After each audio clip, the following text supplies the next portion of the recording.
Natasha, and thank you so much for joining me today. Well, today we are going to be doing a little bit of almost mixed media project, but this is going to use up some leftover napkin backings. Now, I just wanted to quickly show you, this is obviously how we get them if you're doing any techniques with napkins, which of course I have some videos on my channel about how you can create cards with beautiful napkins. But this piece here, this is what we want to take off the back. Now, often they will have two layers there at the back. This one just has one, and that's okay.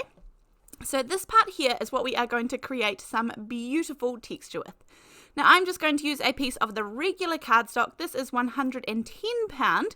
The Frencheville brand is the one that I use here from Spotlight in New Zealand. I'm popping this on another mat that I am able to shift away once I have done this process so that I can carry on. And this is so simple. Now, I just get a little container and I use the matte medium. This is the Ranger Multi-Medium in the matte finish.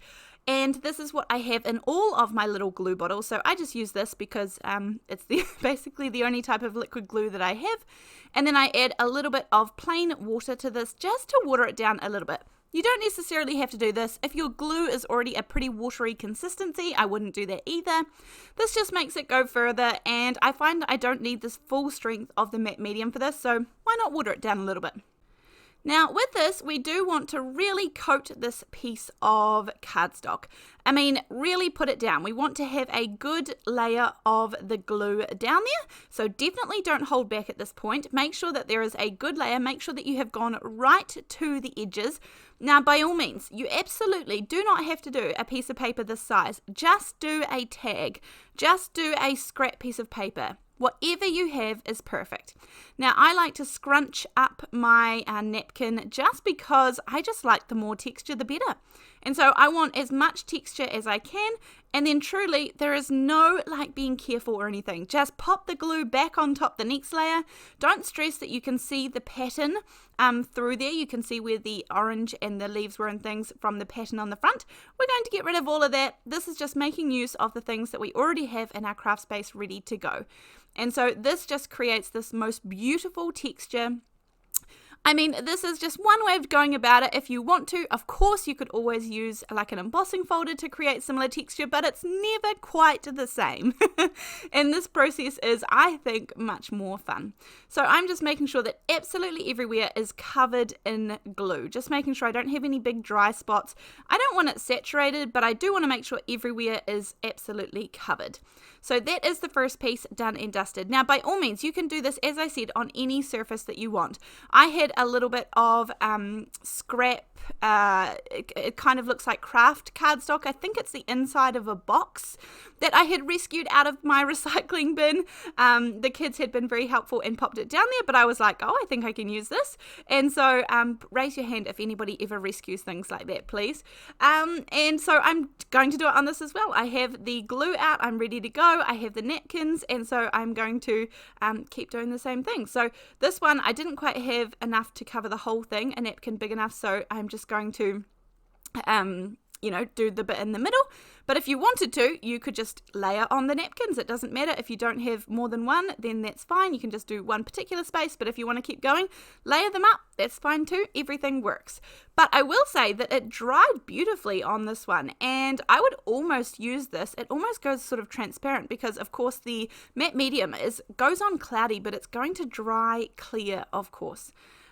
So yeah, really fun techniques. Now, just making sure that you get all of the edges. And as I said, there is no rhyme or reason to how I'm gluing this down. I am just making sure there is glue on there. Now, as for drying, I mean, that is just going to depend where you are, what climate you're in, what weather you're experiencing. It is the middle of summer here in New Zealand. However, it is pouring rain and not that warm. So we are going to, this could take a little bit. All I did was just left it overnight to dry, and that way it was ready for me in the morning. But as I said, depending on where you are and your climate, but it will dry, it will be just fine. And this is what you are going to end up with. Now this just, this is one of those textures that I just want to rub my hands over, and this just has the most beautiful, beautiful texture, and as I said, it's something that you just want to keep touching. So here is the craft cardstock one, and I almost really like that as a backing. Like I can imagine, just bringing that up with some highlights maybe, but anyhow, I'm moving on, and this one I'm going to cut down because I'm actually going to do a few projects out of this piece of paper, but I wanted to show you a completed project of what you are able to do. Well, one option of where you can go from here. Now, depending on what you started with, you saw the napkin that I started with, and there's definitely some, pink and orange and all those colors in there. I have some white gesso. This is really, really, really old. Like I'm at the very, very end of this, so I may as well use this up. However, if you have white acrylic paint or some white gesso, all of those things are going to be great. And you just knock back that color. Depending on how deep the color is, you might have to do 1 layer or 2 layers. Honestly, this gesso was, it didn't really knock back the colour as much as I thought it might, and so I ended up using the Dina Wakley, the white acrylic paints that I have, and that did a fabulous job, so I would much prefer that. But anyhow, I'm going to use this, and then I will probably dry the first layer and then add on that extra little bit of gesso that I have waiting in the side. So this is what we have, and again, this just gives us like an even playing field. Like this just starts us all on neutral, and here we go. So I am going to create a tag to begin with that will go on top of my card, but you could just turn this into a beautiful square or a beautiful rectangle and forget the tag part. That would be fine too. Now, did I wait until the gesso was dry? Not at all. It is not very dry at all. It is just very, very lightly to the touch dry, so you probably should wait until it is properly dry. Now, I don't use a die and I don't measure, and sometimes it doesn't work out perfect, but most of the time it does. We just make it work, and so all I'm going to do is just use my scissors, cut the rough shape out, and then add a little, this single hole punch that I have actually is one of my favorite tools. It is a really good price, just a basic single hole punch, and I use this all the time, and this can go through all of those layers super, super easy. So I have made mine into a tag. As I said, you could just leave yours regular. If you had some wooden embellishments like this, some chipboard, then that would be great. You could also use this if you wanted to put them on. I'm going to show you a couple of options that we can do, and then go from there. I have this light chipboard embellishment from P13. I bought a whole lot of these on clearance at scrapbook.com, and they were super duper cheap, and this is one of my favorite things to use because they call this light chipboard, and this is like very, very flexible. I would say you can see it's not at all like a chipboard embellishment that's sort of a wooden embellishment. I mean, my scissors just glide through this like paper, and so this is honestly my favorite to put on here rather than the chipboard embellishments. I will link a whole lot of these down below. These are a great thing to have in your stash, and I actually have cards where I just use these on plain without covering them up too, and they look fabulous. Now here is where I switch to the acrylic paint, the Dina Wakley one. I love her heavy-bodied acrylic paints. I have a small collection of them that I use for all of my gel printing. It's the only paints I have. I love the small size bottles. They seem to go on forever and ever. But the white one here is actually doing a far better job than the gesso of covering this up. Now, actually, I'm pretty much just going to cheat and use the gesso as a layer that will stick on this piece of chipboard as well. Then I'm going to cover this completely in white because, again, I want there to be a neutral base. Now, this is just one option, the chipboard. I'm going to show you another one in just a minute in case you are interested in that. And also, if you are, as for the background, it doesn't have to be napkins. I forgot to mention, I mean, it can be tissue paper and packaging paper and all sorts. So give it a go. Rice paper, and you'll have it. You'll see what's in your stash and what you are able to use. It's a really, really, really fun technique, and that texture is absolutely beautiful. Now, as I said, I'm just going to use little bits of acrylic paint at a time because I don't want to put too much on there or waste it.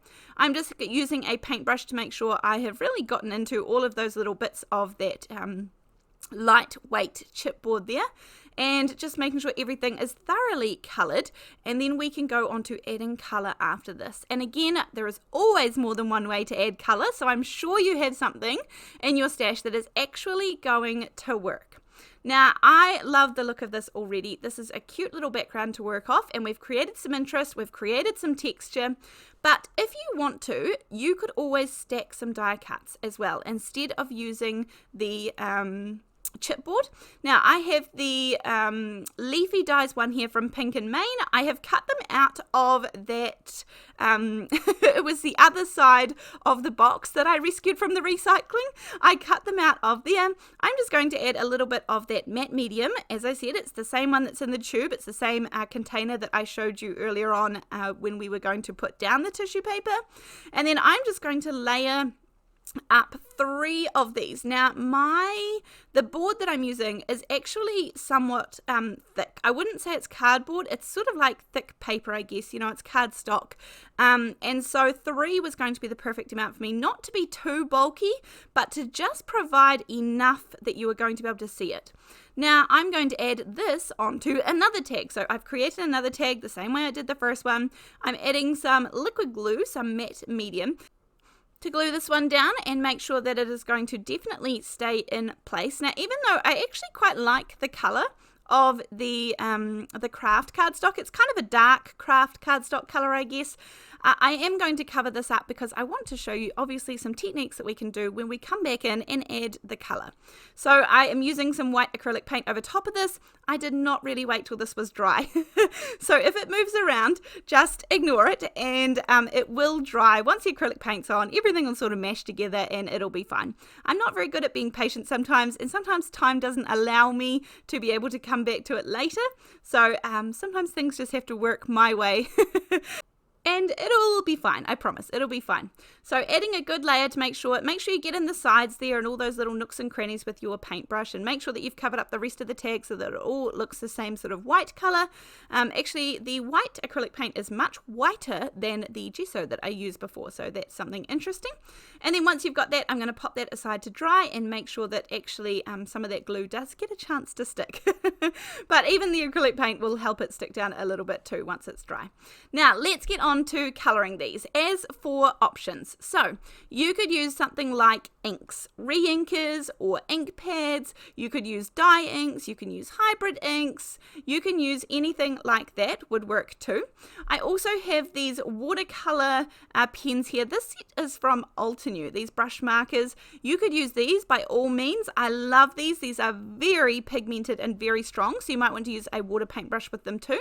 You could use some watercolors, that would also work. I mean, honestly, the options are endless. I'm sure that you have something in your stash like these, one of these, that you would be able to use. And of course, I'm going to use a couple of different options today, just so that you can see what they might turn out like and what they might look like.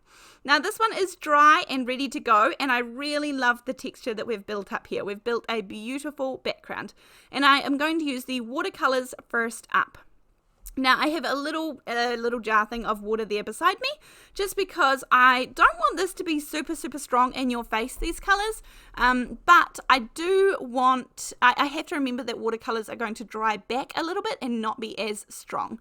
And I didn't really have a colour palette in mind. I was sort of thinking, I don't know, almost like yellows and oranges and maybe greens and browns or something. That's perhaps what I was thinking for this one. I had no plan at this point. As per usual, I'm just, enjoying myself always and filming the process as I go. So I never know where either of these are going to end up. But I must admit, the finished card is absolutely stunning. The texture on it is just beautiful. And it's really fun to know that I made that all from scratch. So I'm popping a little bit of brown around the outside here, just around the very edges. Of course, if you want it to stay exactly put, then make sure the first layer is completely dry first. But everything is wet here, so it's sort of, it's melding into one another, and that's okay with me. And I'm pretty happy with how this looks. I might add a little bit more color just into that bottom corner there, just behind all of that beautiful texture. And then this one I will put aside, and I want to show you using something else to get some color in there. And I think the color also helps bring out the texture because it sits in all those beautiful little, nooks and crannies and cracks and crevices. It's beautiful. Now here is the other one, and for this one I'm just going to use acrylic paints, and I'm going to water these down. So this is going to work fine. I do have one distress paint in there, again not too dissimilar. It's an acrylic paint, and then honestly this was just on a piece of paper. I didn't even have this on like a plastic palette or anything, but I'm just adding water to when I pick up the acrylic paint off the paper, and that is going to sort of water down these colours, and honestly, they look like a watercolour to me, truly. Again, I've gone for blues because I can't seem to stay away from them. I really do love blues, and so you'll often see me sway in that direction. I have to be really meaningful to sort of sway away from them and do it very much on purpose. But I was happy with this, and I just wanted a few little colours to meld into the background there. And again, all of that texture is just beautiful. As it dries, it's going to become even more evident. I've got the colours, relatively well mixed over there. Then I'm going to take a green, and then this time I'm really only swiping on the leaf dye that we put on there. So it stands above the rest, obviously, because we put 3 layers of the cardboard there, the cardstock. And so it's very easy with me with the paintbrush just to come in and really only catch the tops of that. So that is one way to do it. I'm going to add a little bit of green also around the outside. And then when it dries, I will come back in with a darker green and just add some into the stem and then the very bottoms of the leaves, and that will be that one pretty much done. Maybe a few splatters, gold splatters or dark green splatters. So I'll just wait till this one dries and we will pop this aside. But even now, I think this looks, it's coming along really nicely. Lots and lots of fabulous texture in there. And then when you run your hands over this, it is absolutely beautiful. So coming back to the first one that I did, of course, because that one has had just a moment to dry. This is what it looks like at the moment, and those colors are beautiful. It is absolutely so full of texture. I love how the colors have, mixed in there. And then I saw when I was using the leaves from the previous one, I just really like the original color. I thought that was working in with this color scheme that I kind of already had. I am going to do a little bit to it, but I don't really want to change the color so much. So I have a couple of these Prima waxes, and then I also have, but if you didn't have these, you could use something like the Simon Hurley Luna paste and just put a little bit on. Now I'm just getting a tiny touch of these on my finger. I truly just want to have a little bit. I don't want to change the color of what I already have. I just want to add some interest. Now these little tins that I have, they actually come in a tube now, but they are absolutely still available. They just changed how they came. And so, you don't have to use your finger. You can use a brush to apply these, but I find a finger just as easy. And so I'm just going to apply a tiny little bit. This is the vintage gold I think I'm using for this one. And then when it comes to the edges and the outside that I'm going to do, let me see if I can just show you a little bit of the shimmer. You can just see it on there, and it really catches the light beautifully. But the other one that I'm going to use is the rich copper color, and I'm just come in and kind of do the very tips of the leaves there. You can see this is such a beautiful color. This goes over things. If you want to highlight any texture, like if you have raised portions from embossing folders or raised portions that you like wax seals, you can run a little bit of this over top of the raised portion, if you have words, to make it easier to see the words, all sorts of beautiful things. So you can really just see a tiny little bit of it on there. As I said, I didn't want to take away from it, but just very gently add to it. So then I add some matte medium on the back of this because everything is dry at this point and I want to adhere this down nicely. I do want to add a few things to this to give it a bit more interest. So I have my gold thread, which I absolutely love. I would not be without this one. Again, I will link all of these supplies down in the description box below this video, in the YouTube description box, and you are able to just show more and click on those things, click through and be able to see up close a little bit more, and it gives a description of the product as well if you haven't seen it before. I also will leave links to several shops. I usually use scrapbook.com, Simon Says Stamp and Joggles. They're my main ones, and so there's lots of great things obviously on all of those. Now for this one, I also had a little piece of burlap ribbon that I had out for something else, and I thought I would add a little bit of that on too, just a thin strip, so I cut it down a little bit thinner. But again, we're just adding a little bit of interest and a little bit of something to the front of this. So all I do is just put some double-sided adhesive on the back, some strips on the back of my project, and then wind this round and round and round. I try and make it sort of like as messy neat as we can, so just, back and forward, up and down. And then this little piece is going to go straight across the front there just to add something else as well. Now, when I grabbed my card base there, I saw it had a grey splotch on it from goodness knows what. I've clearly splattered it at some point or done something. And I was like, okay, you want to have a grey splatter on it? I will add to you. I will add more of you. And so I have these rub-ons here that are going to be just perfect. They are sort of very monotone, very greys and whites, and they're a little bit of text, a little bit of paint splatter, a little bit of all the good things, and I was like, great, I'll add to you. So I really have, this is definitely not perfection. That's not what we need at this point. And so you can either use your finger, your thumbnail to burnish these on, you can use a bone folder to burnish these on, or I think it even comes with a proper tool to do so as well. And if you pull it up and only half of it comes on, that's what I'm aiming for. I don't want perfection. I don't want any harsh lines. I just want there to be a tiny little bit of background noise, and really I can blame it all on that little grey splotch that was already on the background there. And so I know how I want my little tag to go on the front, and so I'm really just adding it mainly to those top left and bottom right corners, but I will add a little bit here and there because it will peek out and you'll be able to see it. But really this is how I do it. I just put some down and then use whatever's left over, put it in the other corner, and that means that now there's grey splotches all over it. I'm going to add some liquid glue because I've already put that double-sided tape on there, and then that was when I grabbed the card base and found out it had splotches. So I just put it aside for a second, hold this down so the double-sided tape will grip nicely whilst the other glue dries. Now I felt like this just needed a couple more things. One is going to be a sentiment, and then because I decided to use these Tim Holtz, these are so old. I have had these for so long. I will give them credit because A, they have been kept pristine, B, the adhesive on the back is absolutely perfect and definitely not wasting away. So I guess these are really good quality. So I appreciate that. I have no idea if these ones are still available. I bought them a long time ago. I'm going with Best Wishes on the front there, and then just because I had used a black background, those black sentiment, I'm going to add some little splatters on the front, but I don't want them to be on that main project that we have there in the center. So I'm just going to quickly rip a little piece of paper to cover that up, and so this is kind of like, splattering, but splattering where I want it to be. Now I had this Dylusions black paint, and I want to show you something really interesting, which is of course how all paint is, but it's just interesting. So I put it down on this little acrylic block, and then this is when I came to get the piece of paper to cover up the bits, that I didn't want to get splatters on it, and, trimming it down because I want there to be splatter on those, basically on the left and the right of that little bit there. And then when I came to do this, I had noticed it's a little bit hard to see on camera, but I can see that, it's all separating, and this is mainly made up of purple. The purple hues are really showing through here.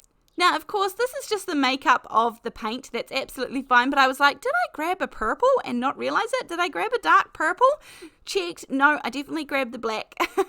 So I think I just had not shaken the bottle well enough before I poured a little bit out. But how cool is that it has those little purple bits? But not what I'm going for in this card today. So I'm going to wipe this little bit off, give the bottle a really, really good shake, and then try again with another little drop. I'm going to add a little bit of water and of course do a little few splatters. I could have done some gold ones as well just because I had used that on the card, but I felt like this one needed some black today. So this was much better, much more what I was after, and I use a little fine paintbrush because I prefer just to have sort of pretty little splatters, but it does still go everywhere no matter what happens. But yeah, not too many, just a few, and then I will take the middle part off and it is nice and protected, and that is our finished card for today. This is shiny, this is texture, this is splatters, this is so many good things. I enjoyed this process so much, so I hope that you have too, and I look forward to showing you some more ideas that you can do with this as well. If you'd like to support my channel, there is a Buy Me a Coffee link down below this as well. But other than that, here are some videos